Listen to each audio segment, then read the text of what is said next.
Welcome. Today we're going to talk about Meron Bekure.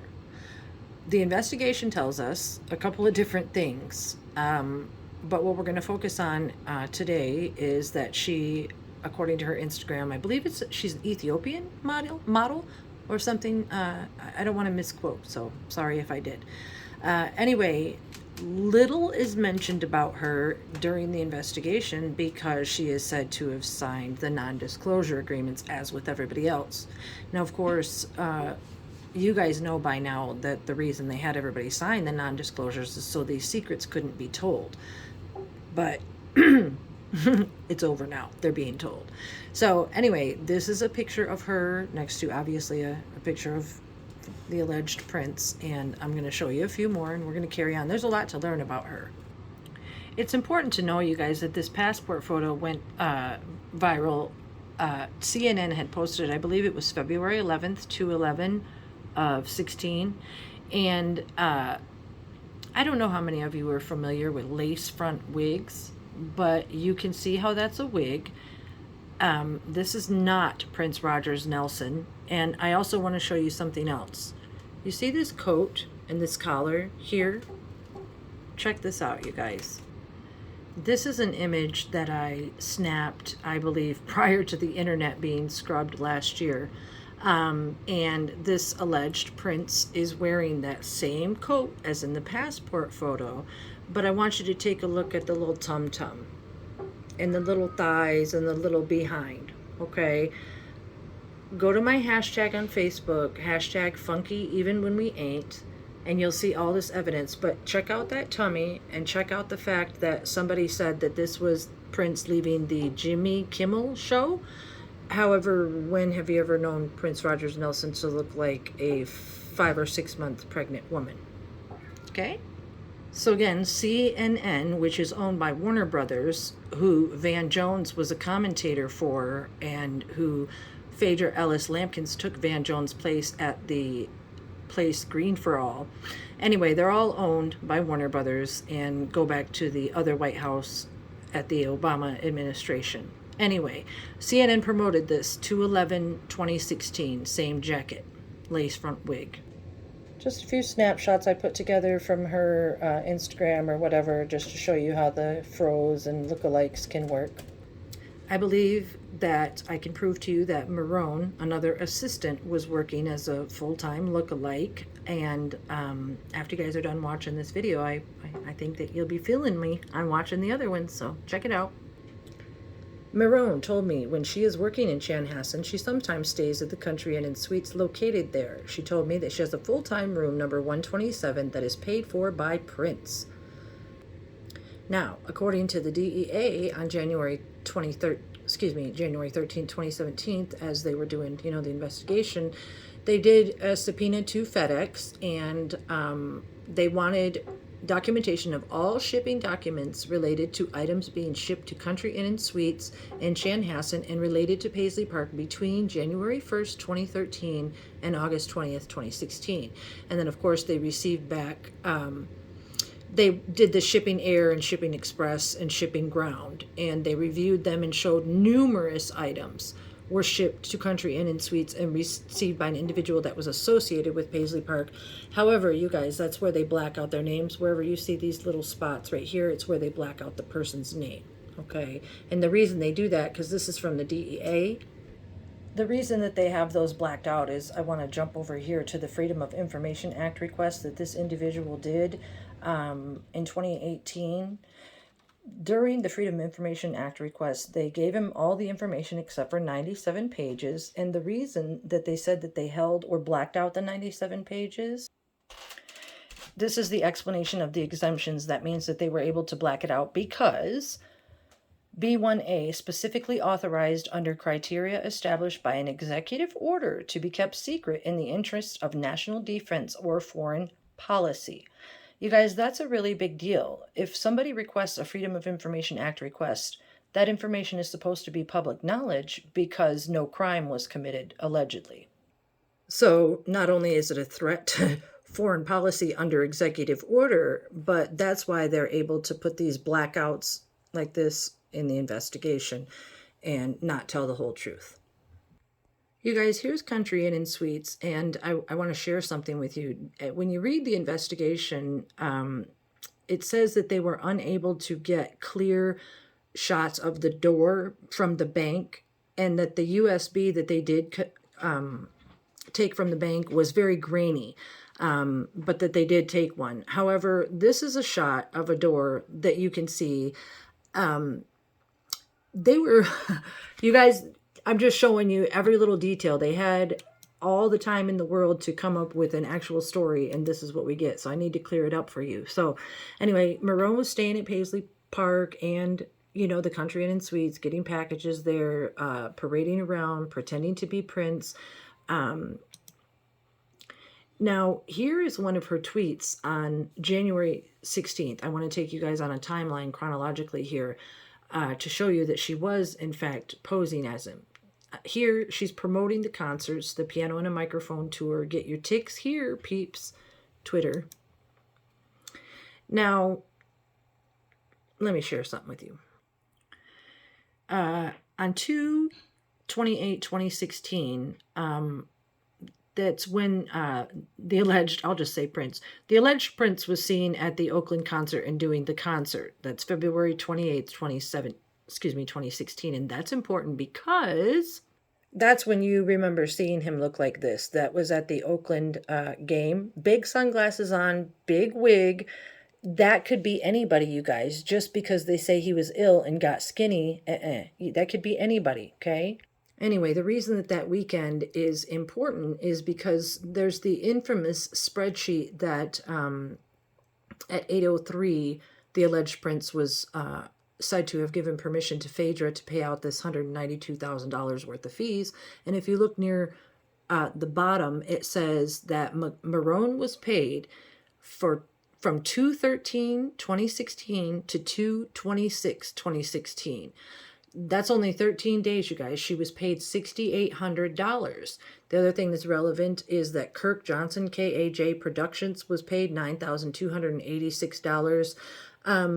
But the point is that was for the concert dates of Oakland, so at the Paramount Theater. So that's what we're talking about getting paid for. Again, that was there February 28th and March 4th in Oakland, etc., etc. Now, when you do your studies and research with Elizabeth Pride Big White Rabbit, you see that this package to Meron, it's supposed to be Bekure, but you notice the name is misspelled. It's Bruke. Could be another identity, could be a misspell. Anyway, it is a ship date of 3/3/2016. I went ahead and took the liberty of looking up 600 Stockton Street, San Francisco. The Stockton Street address is a Ritz-Carlton hotel. So she received a package there on 3/3/16. Now, if you look up in the upper top left corner in San Jose and San Francisco, that's where Recovery Without Walls and Phaedra in San Jose is, because she had a San Jose phone number, and that was her connection there to Recovery Without Walls. And, of course, the FedEx package on 3/3/16. So there's obviously more traveling going on and connections than, you know, the media lets on. So on 3/3, you know, they're sending packages now. This says that it's Prince's, you know, Twitter, whatever they're called. I don't tweet. That on March 18th, why is Prince in New York right now? Now, remember, you guys, the media alleges that Prince did not use a cell phone, but he was always sending out tweets and everything. And you have to wonder, was this person always lugging around a laptop? I don't think so. What that March 18th tweet was about was, this is from the book, The Beautiful Ones, you guys. It says, on Friday, after a 3 or 4 day volley of offers and counter offers, they settled on a figure, and Prince hopped on a plane at 4:40, tweeting, why is Prince in New York right now? By 8 that evening, a crowd of people, they made the announcement, yada, yada, and they said that this Prince showed up for a minute and stood up at the top of the balcony, but didn't really make a performance. This is the image that we're shown of Prince standing at a balcony. So I don't know, you guys, who in the world is this? This could be anybody, but it's not Prince Rogers Nelson. No, no, no. Now, this is just a tweet I put in our text to remind myself, because there was a picture, and on March 21st of 2016, this Prince was in Montreal, Canada, And that's really important because that's where Renville Wellington came from. So around 321, they're in Montreal. Now, important also, you guys, is during the investigation, it is said that Prince came back from Canada to go to the Christ Remembrance at the Kingdom Hall with Larry Graham. So that would mean that she flew home and then flew back to Canada to continue the concert, which, obviously those things happen with private planes, and you can get drugs in on private planes and all kinds of stuff. But anyway, noteworthy. Let's get back to Meron. Now, when I'm showing you these tweets, yeah, they say Prince, but when you're playing the clone part of someone, you can see where on April 15th, this would be at 11:33 a.m., you guys. What are we told happened on the 14th and 15th? Yes, we're told that there was a plane landing and that someone had overdosed on drugs. Narcan had to be used to save Prince, yada, yada, yada. He stayed the night in the hospital, discharged at 9:34 a.m. So then why, if any of that were true, would anybody named Prince be tweeting, "I am transformed" the next morning? It just wouldn't happen.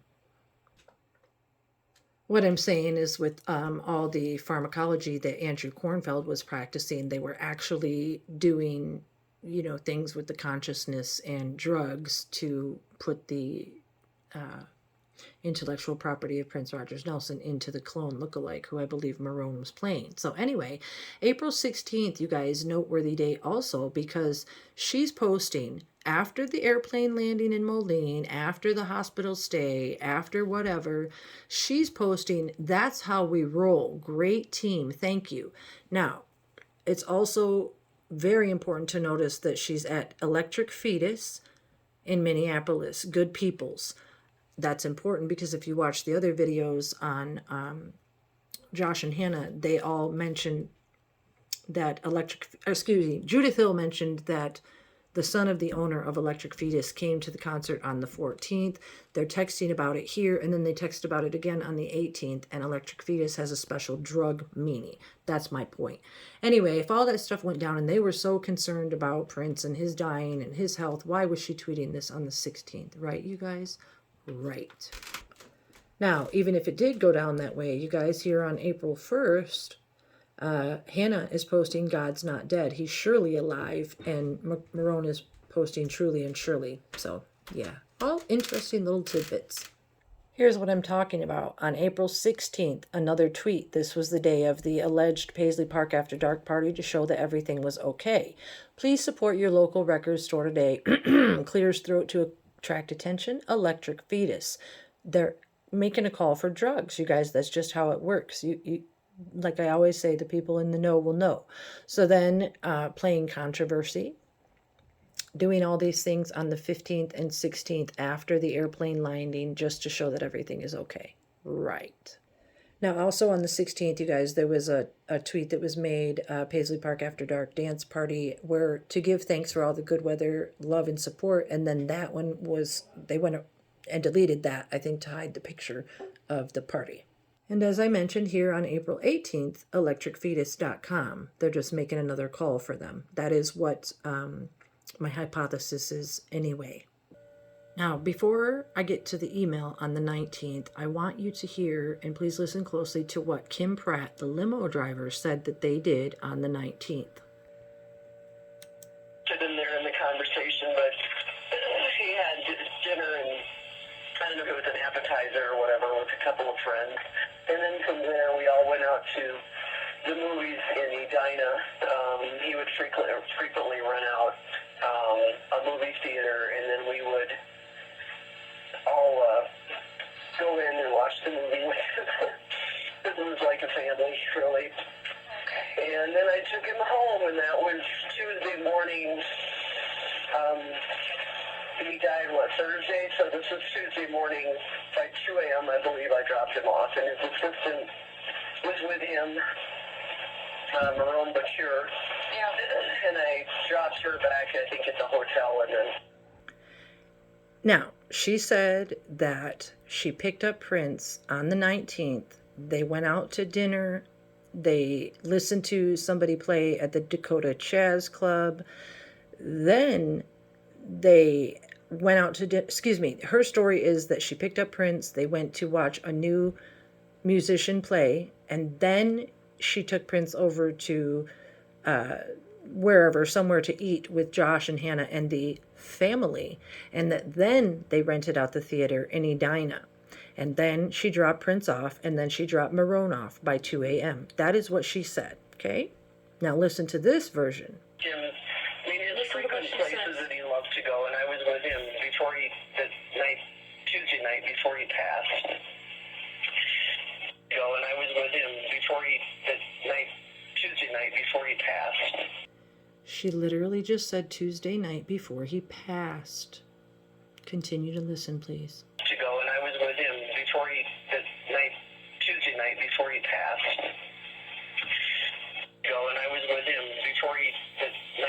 Tuesday night before he passed.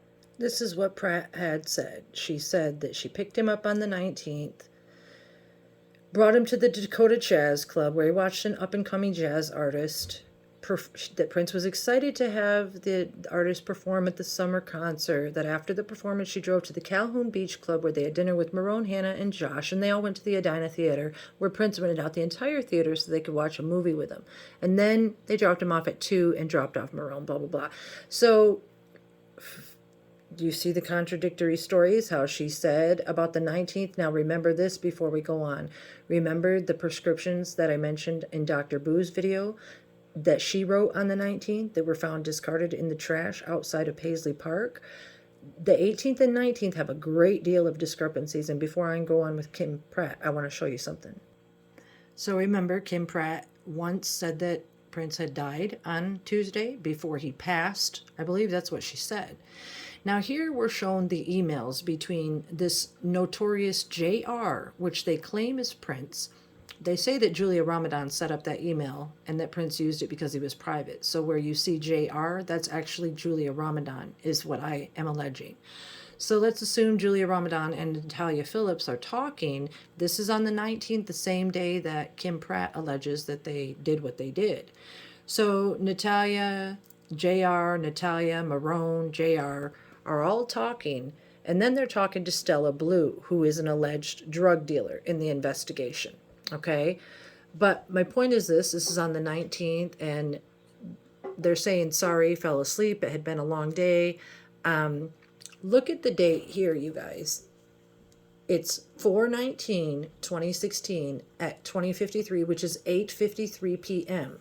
So if the infamous JR, who is Prince, is texting at 8:53, how are they out with Kim Pratt and everything else like that? And then there's some more emails that go on to say some different things that are kind of irrelevant to the timing. However, again, take note, 8:53 on the 19th.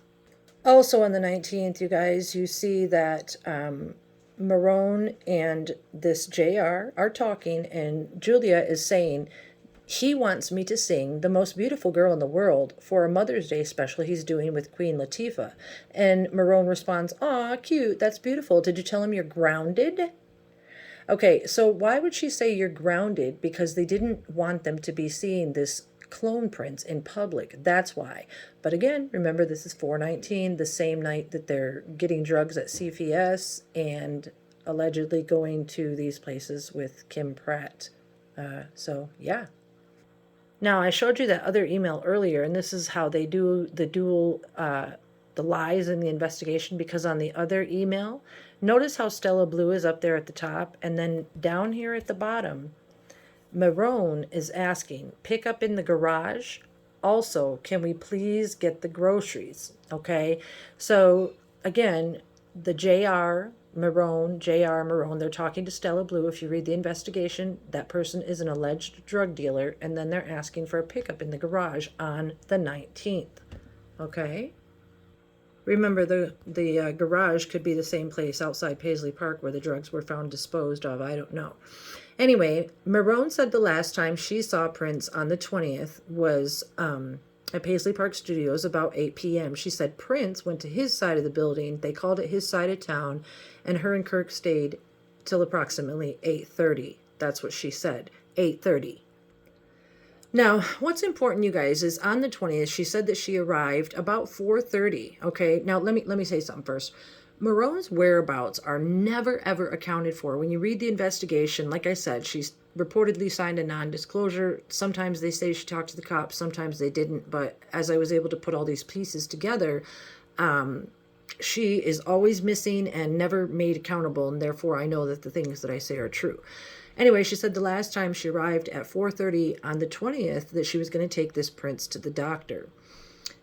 That Prince told her she wasn't needed and that only Kirk was going to go. Now, Meron testifies that she left, went to her room at the hotel, and came back to Paisley Park around around 7 p.m. You guys, 1900 hours is 7 p.m. So she said she came back around 7 to open the doors for the chef.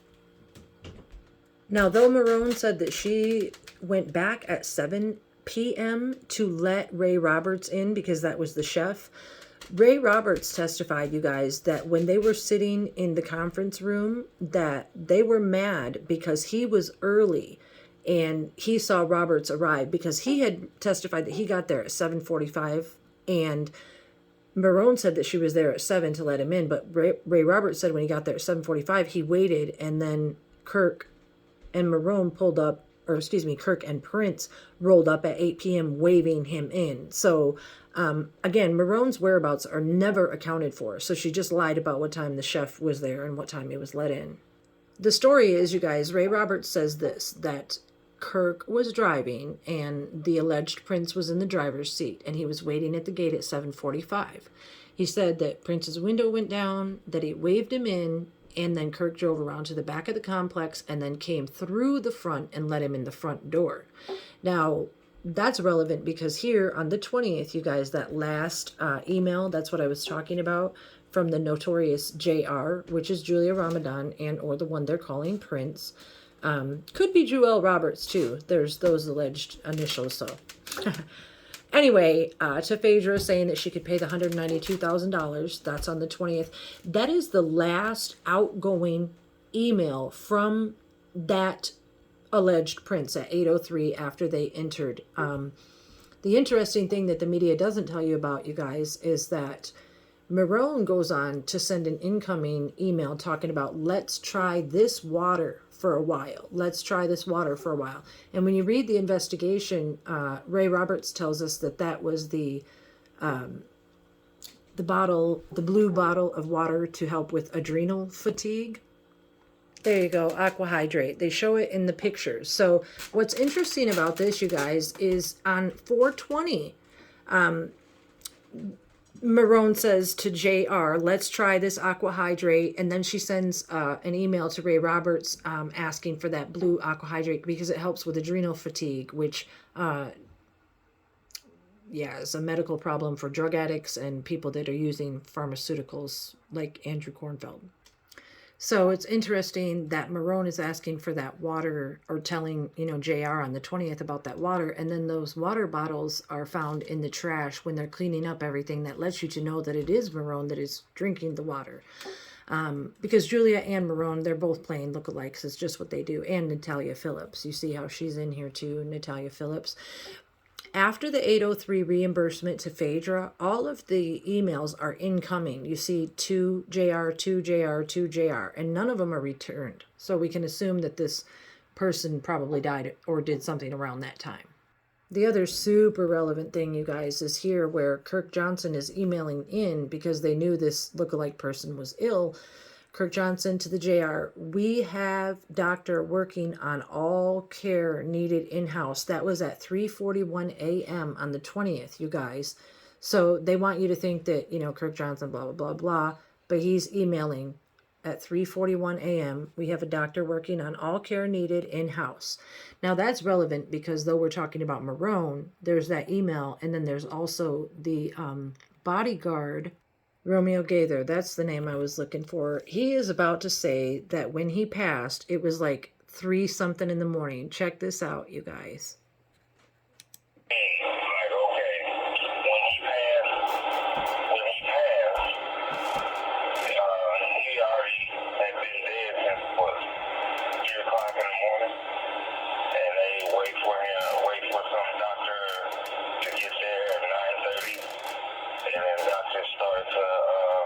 Trying to resuscitate him. He already had been That makes that email from Kirk at 3:41 a.m. really, really relevant, don't you think?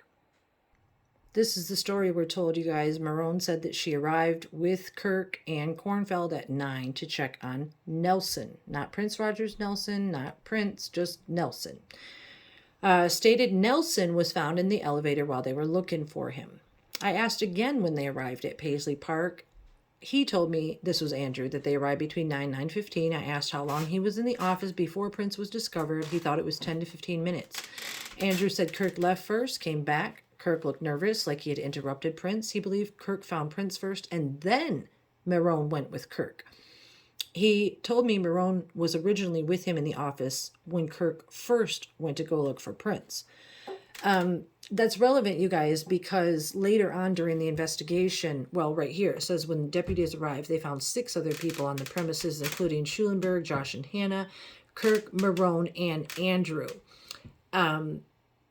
When they were requested, it says that they informed the people that they would need to investigate the circumstances surrounding Prince's death and requested they come to Chanhassen City Hall for follow-up interviews. Everyone said they understood.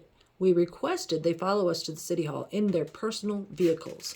Now, you guys, that's relevant because I've alleged before that the investigation was a suicide and they were being requested to come, not mandated as it would be with a criminal investigation matter. Anyway.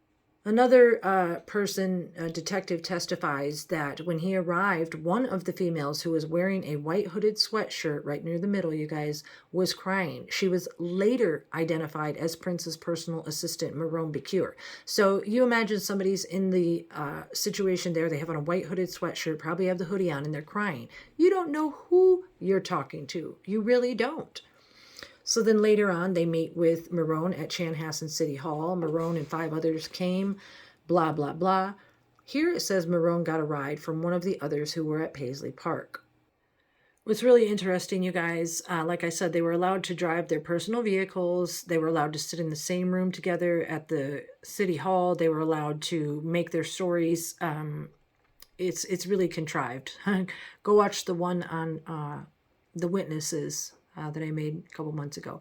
Anyway, I explained to Meron that because her purse was found within, you guys, watch the wording, the scene of a death investigation, there was a necessity to control her bag. It's a really big deal that they're saying that her purse was within the scene of the death investigation, because later on what they go to say is this. Additional note, when I first arrived at Paisley Park, when I met Andrew, I photographed the office where the backpack belonging to Andrew and the purse belonging to Meron were located. These photographs were taken to document where they were originally located in the complex. You guys, they weren't talking about the Paisley Park Studios death investigation. They're talking about the complex. So though it's a little off subject, I want to show you something.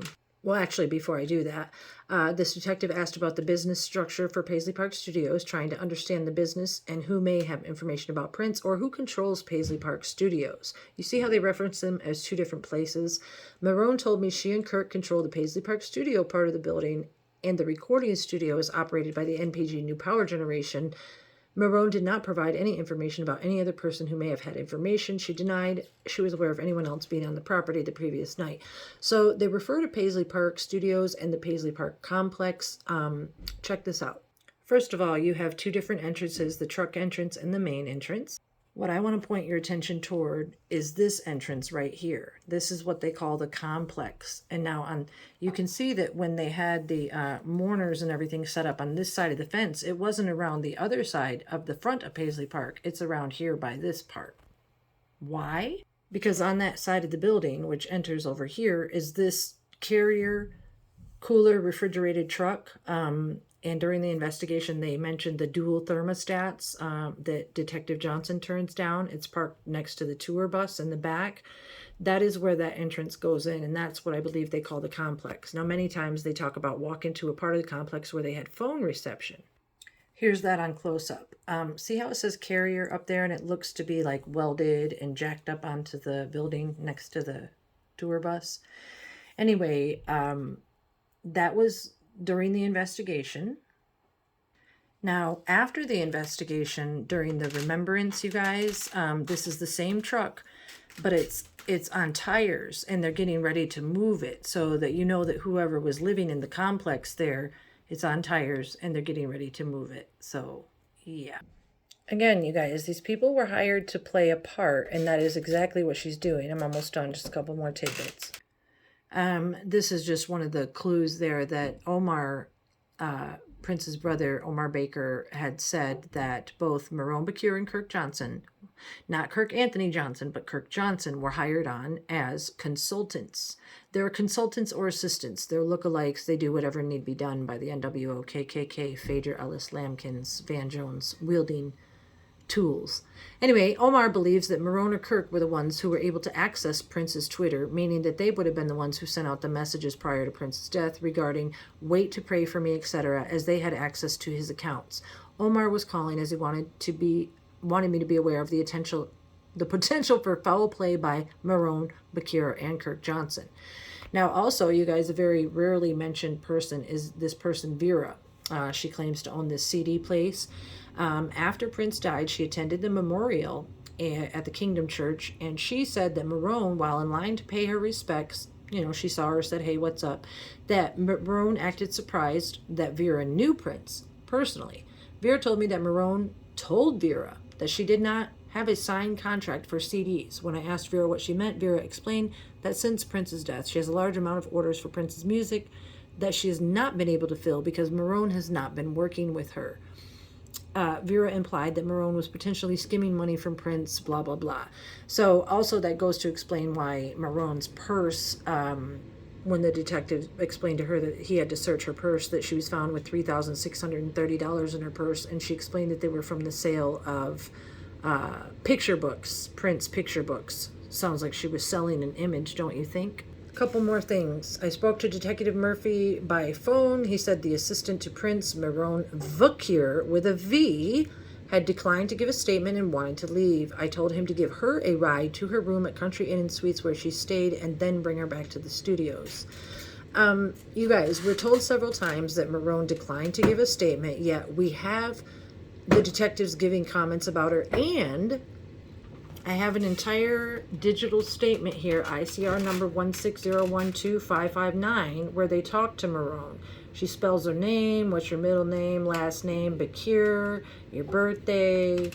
I'm going to scroll slowly so you can read. Zip code, cell phone number. Here's something really weird, you guys. While she's being interviewed, they say, "Do you live with anybody else at that house or at that address?" She says she lives with her parents. And then, okay, and just in case I have to call, what are their names? What are your parents' first names? And she says, my dad's first name is my last name. Okay. And then my mom is ASNAKU. Detective, one more time, I'm sorry. ASNAKU. NAKU? KU? How do you pronounce that? Asnaku. Uh-huh. So some interesting things going on. It sounds like a snake to me. So then they go on to talk about some inaudible things, blah, blah, blah. You're his assistant. What did you do for him? So she does interview, not only here on this ICR number 160125559 with Detective Murphy, Detective Patrick Murphy, Chris Nelson, Angela Nucci interview. So, you guys, why were lookalikes used? I explain it on all my videos. I'm trying to make these ones personal and short about each of the players. This is Meron Bekure, whatever you want to call her. There's dual identities for her. And another thing, in the Dan Pipe and Bring Beautiful Ones book, he says that when he was leaving the Country Inn and Suites that he saw he says that when he was leaving the Fine Chain Eatery across the street from Country Inn and Suites that he saw Prince driving the MLK, whatever it was, car, afro looming disproportionately in the window. And, pretend you want to grow your hair out when you were just as stylish as you want to be when you want to wear your natural fro. I'm just saying. Thank you for watching, you guys. Please like, subscribe, and share. And it's time to hit Julia Ramadan.